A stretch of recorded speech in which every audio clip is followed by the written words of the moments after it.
સૌથી પહેલું વિશેષ મહત્વ એ કે આ રાજા રણછોડનું મંદિર જે છે ડાકોરની અંદર, એ રાજા રણછોડનું છેલ્લું સ્થાન કહેવાય. ભગવાન રાજા રણછોડ દ્વારિકાથી ડાકોર આવીને ડાકોરમાં વસ્યા, પછી કશે જ ગયા નથી. એ ડાકોર એમનું છેલ્લું સ્થાન છે. બીજું મહત્વ એ કહું કે તમે જ્યારે આ મંદિરની પરિક્રમા કરો છો, એમ કહેવાય કે એક બ્રહ્માંડની પરિક્રમા બરાબર કહેવાય.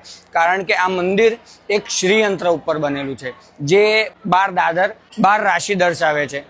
9 ઉપર મોટા ગુમ્મટ છે, એ 9 ગ્રહ દર્શાવે છે. 24 મિનારો 24 નક્ષત્ર દર્શાવે છે.